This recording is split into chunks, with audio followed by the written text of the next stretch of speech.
अस्सलाम वालेकुम दोस्तों, आज 15 जुलाई है और आज दो बहुत इंपॉर्टेंट काम होने थे पाकिस्तान के अंदर। सबसे पहला काम था कि जी 15 जुलाई को मलिक रियाज साहब की वापसी हो रही है और दूसरा काम ये था कि YouTube ने आज 15 जुलाई को बहुत सारे चैनल्स को बैन कर देना था। तो इन दोनों मौजूओं के ऊपर बात करेंगे, इन दोनों में कितनी सच्चाई थी और मलिक रियाज साहब की वापसी आज नहीं हुई, कब होगी, कैसे होगी, वो क्या चाहते हैं, वो क्या करने जा रहे हैं। तो इन दोनों मौजूओं के ऊपर बात होगी, लेकिन उसमें सबसे जो पहला और अहम मौजू है वो है मलिक रियाज साहब की वापसी। मलिक रियाज साहब एक बहुत बड़े प्रॉपर्टी टाइकॉन, एक उनका बहुत बड़े स्टेक होल्डर है रियल एस्टेट की मार्केट में, खास करके पाकिस्तान में, और अब तो वो दुबई में भी काम कर रहे हैं। तो उनकी वापसी से एक दोबारा मार्केट में मंजन बेचना शुरू हो गए थे कुछ लोग कि जी मलिक रियाज साहब आएंगे तो पता नहीं कौन से सुराग के पर लग जाएंगे रियल एस्टेट पाकिस्तान की मार्केट को, कि मार्केट जो है वो शूट कर जाएगी और पता नहीं क्या कुछ हो जाएगा। तो हमें सुनने में आया कि मलिक रियाज साहब जो है वो 15 जुलाई को कराची लैंड करेंगे, बड़ी अहम शख्सियत उनको जो है वो वेलकम करेंगी, उनको कराची से लेंगी और उनको ग्रीन चिट मिल गई है और वो जो है वो आ रहे हैं, पाकिस्तान आ रहे हैं और ये हो रहा है वो हो रहा है। तो आज 15 जुलाई हो गई, 15 जुलाई गुजर गई, मलिक रियाज साहब नहीं आए। वो कहते हैं ना, सानू नहर वाले पुल ते बुला के साड़ा माही किथे रह गया, तो वो वाला साहब। देखें, बात को थोड़ा सा समझने की कोशिश करें। मलिक रियाज साहब की वापसी पाकिस्तान के अंदर इतनी आसान नहीं है अब, ठीक है। मलिक रियाज साहब एक बिजनेसमैन है और बिजनेसमैन ज़्यादा अरसे तक जो है ना वो प्रेशर बर्दाश्त भी नहीं कर सकता। एक प्रेस कॉन्फ्रेंस आपके सामने आई थी और मलिक रियाज साहब का बाहर जाने की जो वजह बताई जाती है वो ये बताई जाती है जी कि वो दुबई में एक प्रोजेक्ट कर रहे हैं, तो जिसकी वजह से वो बाहर है, दुबई में है। लेकिन उसकी असल वजह जो है वो कुछ और है। जब भी पाकिस्तान में बड़े लोगों के ऊपर कोई मुसीबतें आती हैं तो लोग अल्लाह रसूल का नाम लेते हैं, तो ये बाहर का नाम लेते हैं। तो पॉइंट अब ये है कि मलिक रियाज साहब के रेड वारंट जारी हुए हुए हैं, वो इश्तिहारी हैं अदालतों से, वो जब भी आएंगे उनको गिरफ्तार कर लिया जाएगा। लेकिन मलिक रियाज साहब असल में एक ऐसी स्टेज के ऊपर खड़े हुए, उन्होंने अपने मुंह में एक ऐसा निवाला रखा हुआ है कि जिसको ना वो निकल सकते हो, जिसको ना वो फेंक सकते हैं। अब मैं आपको उसकी वजह बताता हूँ क्या। आपने एक प्रेस कॉन्फ्रेंस देखी और मलिक रियाज साहब ने उसमें कहा कि मैं कोई गवाही नहीं दूंगा किसी के खिलाफ, कोई ऐसी बात नहीं करूंगा, और उसके बाद वो बाहर ही बैठे हुए, तब से उसके बाद वो वापस नहीं आए। अब पॉइंट ये है कि मलिक रियाज साहब ने जो दुबई में प्रोजेक्ट लॉन्च किया उसमें जो सबसे ज़्यादा इन्वेस्टमेंट है वो ओवरसीज़ पाकिस्तानीज़ की है। अब ओवरसीज़ जो पाकिस्तानीज़ हैं उनका जो एक स्टेटमेंट है, उनका जो एक फ़लसफ़ा है, उनका जो एक विजन है वो बड़ा क्लियर है।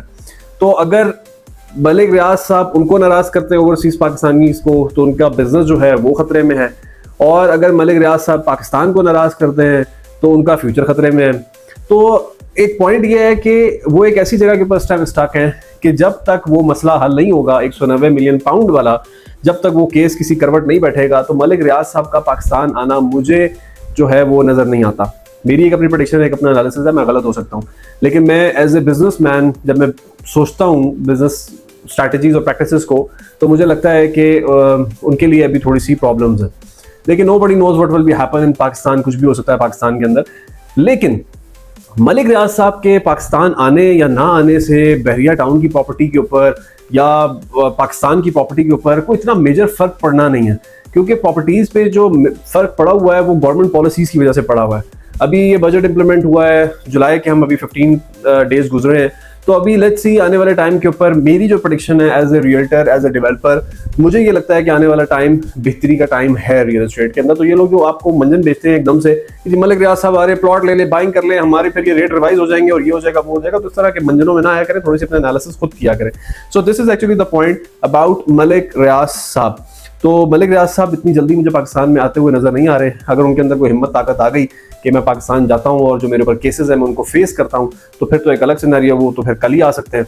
लेकिन अगर वो इस इंतजार में है कि किसी करवट ऊँट बैठे और उसके बाद मैं पाकिस्तान आऊँ, तो it will take time. Next thing in that is, आज 15 जुलाई को यूट्यूब ने फेसलेस चैनल, AI चैनल्स, ऐसे चैनल जो यूट्यूब ऑटोमेशन के ऊपर काम कर रहे थे, उनको बैन कर देना है। वो बंद हो जाएंगे, वो बैन हो जाएंगे, वो डीमोनेटाइज हो जाएंगे, वो मोनेटाइजेशन की तरफ अब नहीं जाएंगे, क्योंकि यूट्यूब की एक स्ट्रेट अवे पॉलिसी आ गई है कि कोई भी कंटेंट जो AI से बना हुआ होगा उस कंटेंट को अब यूट्यूब मोनेटाइज नहीं करेगा। तो अगर आप यूट्यूब चैनल बनाना है, तो जिस तरह मैं आपसे बात कर रहा हूँ, अपनी आवाज़ में अपना फेस दिखा के आपको समझा रहा हूँ, सिखा रहा हूँ, बता रहा हूँ, तो आपने इस तरह के चैनल्स बनाने हैं, तो अब जाके वो मोनेटाइज होंगे। अदरवाइज वो यूट्यूब अब इस तरह के चैनल्स को मोनेटाइज नहीं करेगा। जो कार्टूनिक चैनल थे, AI से आवाज़ें बनाई नहीं थी, बड़े लोगों ने पैसे बनाए जब तक वो बना सकते थे, तो मुझे पर्सनली बुरा भी लग रहा है उन चैनल्स के लिए जो अच्छे खासी अर्निंग कर रहे थे इस चीज़ से। लेकिन अब वो चैनल जो है वो बैन हो जाएंगे। लेकिन दूसरी तरफ एक अच्छी चीज़ भी है कि यूट्यूब एक नेचुरल कंटेंट को, ह्यूमन कंटेंट को, ह्यूमन एफर्ट्स को प्रमोट कर रहा है। तो ये दो बड़ी चेंजेस होनी थी, एक हो गई है क्योंकि यूट्यूब ऑब्वियसली एक इंटरनेशनल फर्म है, उनकी प्रैक्टिसेस, उनके डिसीजन, उनकी डेट्स, टाइमलाइन बड़ी एक्यूरेट होती हैं। पाकिस्तान में तारीख पे तारीख मिलती है। तो 15 जुलाई गुजर गई और मलिक रियाज साहब नहीं आए।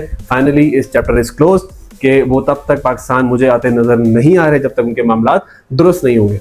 आई होप कि वीडियो आपको पसंद आई होगी और इन्फॉर्मेटिव भी होगी। रियल एस्टेट से रिलेटेड, रियल एस्टेट फोरकास्टिंग से रिलेटेड, इन्वेस्टमेंट से related, business strategies, business practices से रिलेटेड, ऑनलाइन अर्निंग से रिलेटेड अगर आप कंटेंट चाहते हैं तो मेरे चैनल को सब्सक्राइब कर लें। This is the most authentic channel that you have to subscribe. आप मेरी वीडियोस को देख सकते हैं, स्क्रॉल कर सकते हैं, आपको आइडिया हो जाएगा कि मेरा कंटेंट किस तरह का है। और अगर आप पाकिस्तान की रियल एस्टेट के अंदर कोई एडवाइस लेना चाहते हैं, कहीं पे इन्वेस्टमेंट करना चाहते हैं, तो हमारे डिस्क्रिप्शन में नंबर मौजूद है, आप हमारी टीम से रब्ता कर सकते हैं और टाइम दे सकते हैं। आपको फ्री कंसल्टेंसी जो है वो दे दी जाएगी। Thank you so much, see you in the next video इंशाल्लाह।